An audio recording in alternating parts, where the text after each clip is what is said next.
Hello students. So today I'm going to discuss about the changes that has brought in by IFRS 18 for your ACCA FA syllabus. So traditionally we were preparing our statement of profit or loss. So we are not going to call it as statement of profit or loss anymore. So we are going to call it as statement of financial performance. So the purpose of IFRS 18, so it's focusing on the standard of presenting the financial performance. It covers the statement of profit or loss and other comprehensive income. And it focuses on your profit or loss and other comprehensive income part in terms of calculations. And it also focuses on your other comprehensive income. Okay.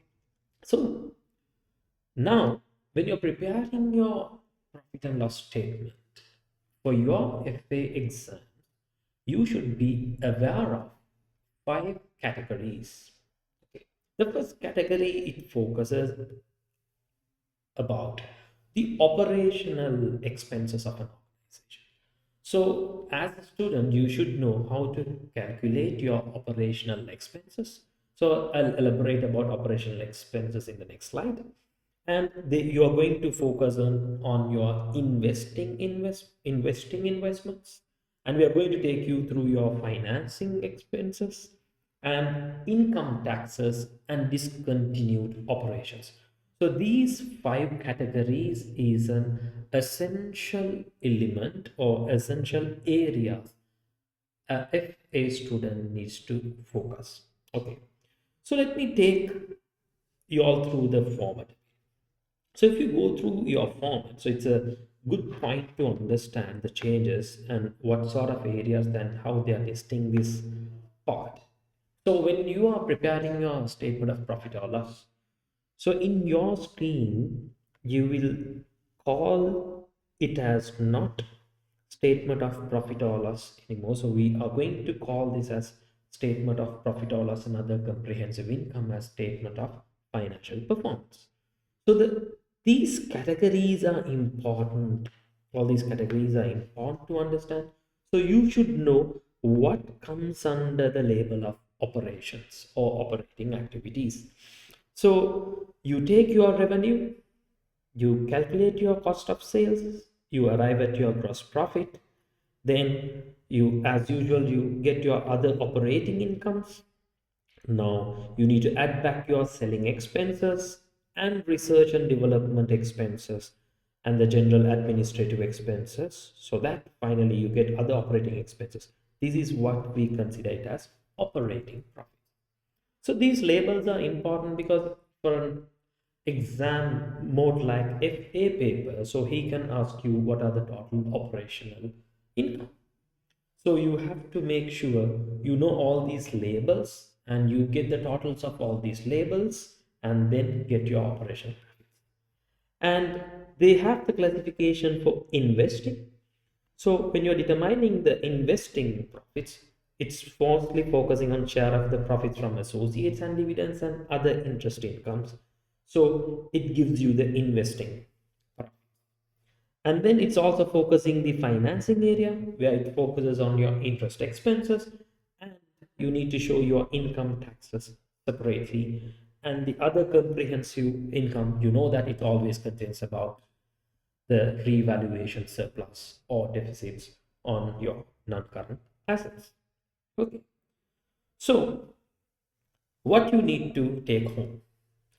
So as a student, you should know how to get the total of these operating profits, profit before finance and income taxes, and profit before income taxes, and total comprehensive income are the computations the examiner is going to come after you. So you don't want to memorize anything. If you know your format well, so your format will give you the respective labels, what it belongs to.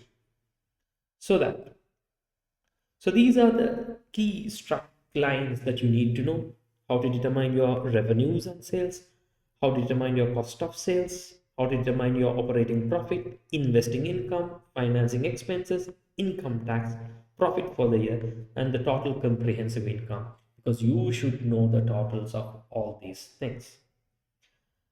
Then finally, okay, so in addition to the formats that we discussed just above, so there is another way of presenting this information based on the nature and by function.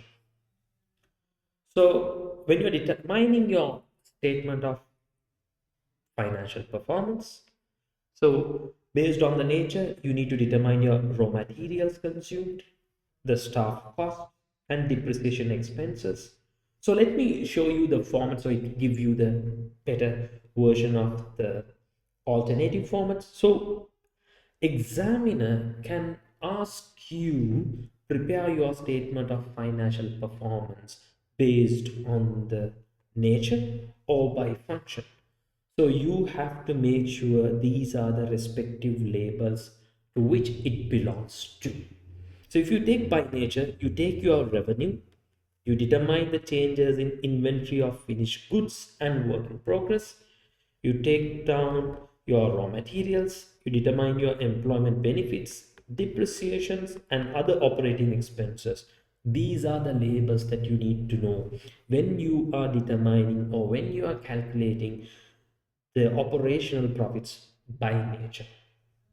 The other way of finding your operational profits by function, it's the normal way of finding things.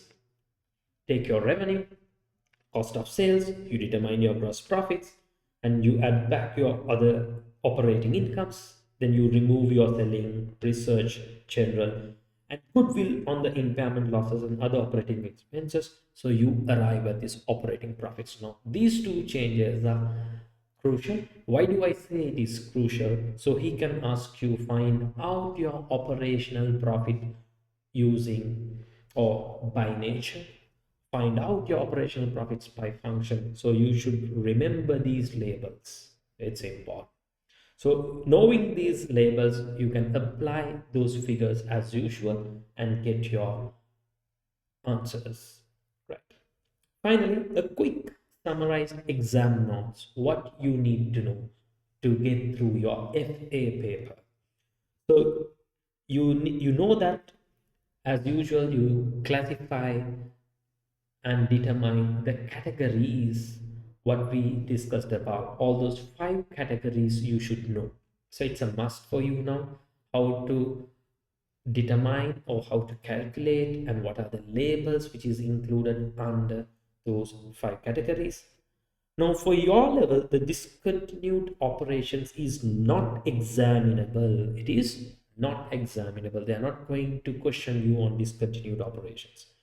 And you should be able to determine your operational, investing, and financing labels. That's really important. So once you know the classifications where it goes, so you know where to park your operational, investing, and financing items. So, and you should know how to determine those subtotals.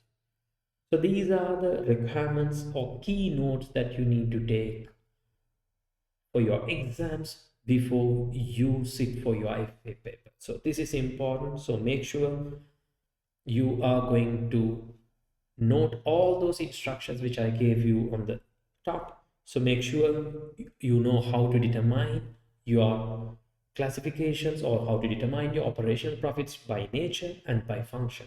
And you know these labels. And then you should know what are these the subtotals. What are these required subtotals? So all these subtotals is categorized under this format. So take a quick note of it and prepare your prepare for your exams, and all the best for your exams. Thank you.